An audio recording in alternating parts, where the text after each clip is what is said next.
All right, let's get right into it. Today we're exploring a really fascinating and honestly pretty controversial idea about the origins of one of the world's oldest language families. So just imagine for a second, what if a whole family of languages, we're talking about languages spoken by hundreds of millions of people, like Telugu, Kannada, Malayalam, all came from one single ancient mother tongue? And what if that mother language has been, well, kind of hiding in plain sight all this time? And this idea isn't exactly new. This quote right here from the 19th century shows just how powerful and poetic this concept has been for a long, long time. It paints this beautiful picture of a single linguistic birth, with Tamil as the mother. Okay, so this brings us to the heart of today's explainer. Back in 1944, a Tamil scholar named G. Devanayan put out a book called Dravidatai, which translates to the Dravidian mother.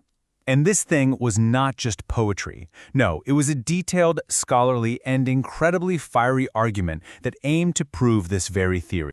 So you gotta ask, what was his motivation? Why write this book?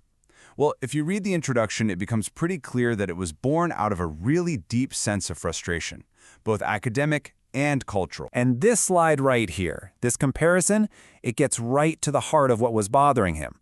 Devanian believed he was seeing this totally bizarre situation where foreign researchers were uncovering what he saw as hidden truths about Tamil's ancient past, while he felt some of his own colleagues were either ignoring or actively hiding them. It was this feeling, this sense that the language's true glory was being neglected, that really lit a fire under him to write this book. So to push back against that, Devanian basically decided to build a case, brick by brick, using evidence from geography, from ancient history, and of course from linguistics itself. Okay, so a huge central piece of his argument is this idea of Kumari Kandam. For Devanayan, this wasn't just some myth. He presented this vast, now submerged continent south of India as the literal physical starting point for the Tamil language. Now, we should be clear, this idea of a lost continent, sometimes called Lemuria, is extremely controversial today. But for Devanayan's argument, it's absolutely fundamental. He treats it as the undisputed Tamil homeland. And to give that geographical claim some historical weight, he points to the traditional stories of the three Sangams, these ancient literary academies. And just look at the timeline he presents here. I mean, we are talking about a literary history that supposedly spans thousands and thousands of years. According to his sources, the first two of these Sangams were based in cities on Kumari Kandam, which were then lost to the sea. That's a history stretching back over 8,000 years. It's just mind-boggling. So how does he connect this ancient land to the languages people speak today? Well, his whole linguistic theory really hangs on this key distinction he makes. He talks about two early forms of Tamil: Centamil, which he calls the perfect or straight original language, and Kodan Tamil, which he translates as the crooked or divergent dialects. And it's these crooked dialects, he argues, that eventually grew and changed into the other Dravidian languages. So how did he try to prove it? His logic was that the most basic, core words, the really essential stuff, would stay closest to the original root language, which he said was Tamil. So let's just look at the examples from his book on the slide. For words like house or father, you can see the words in Tamil and Malayalam are basically the same. But then he points to where things start to diverge. Take the word for give. In his model, the Tamil ta is the simple original root.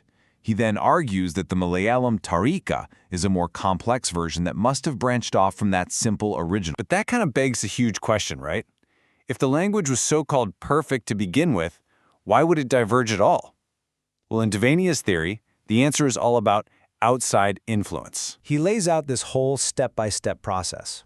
First, you've got pure Tamil, Centamil, spoken everywhere.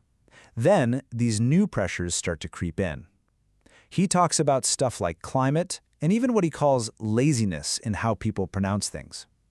But for him, the biggest factor by far is contact with Aryan culture.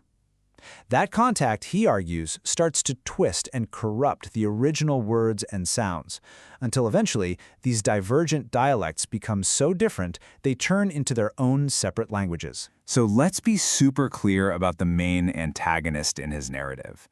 Devanian argues that the flood of words from what he calls Aryan languages, especially Sanskrit, was the #1 force that watered down pure Tamil. And in his view, it did more than just change the words. It actually drove a cultural wedge between the speakers of these new Dravidian languages and their original Tamil roots. And that brings us to this really crucial distinction he makes, which he actually borrows from an earlier, famous linguist named Robert Caldwell. He claims that while other Dravidian languages got to a point where they were super reliant on Sanskrit for their formal and literary words, Tamil was totally unique. It had the power, as he put it, to thrive all on its own, expressing even the most complex ideas using its own native words, no borrowing needed. So all this history and linguistics, it wasn't just for some dusty academic debate. No way. It was all the foundation for a really passionate call to action. His entire analysis builds up to this direct appeal, which you can see laid out here. Devanian is basically pleading with the speakers of Telugu, Kannada, and Malayalam. He's urging them to recognize their shared roots in Tamil, to try and purify their languages by dropping borrowed words, and to look at ancient Tamil literature as something that belongs to all of them, a common heritage. His endgame was all about unity, based on this idea of one complete Dravidian family. Now look, Devanian's thesis is, well, it's definitely a product of its time, and it has been debated like crazy ever since it was published. But whether you buy his conclusions or not, you can't deny that his 80-year-old work gets at these huge universal ideas that still hit home today. You know, things like how deeply language shapes who we are, the constant battle over who gets to write history, and that raw human passion to hold on to and understand where we come from. And it really just leaves us with this one last provocative question. One that applies to all of us. It doesn't matter what language we speak. How much of our own story, our own collective identity, is locked away in the words we use every single day, and maybe, even more, in the words we've already forgotten?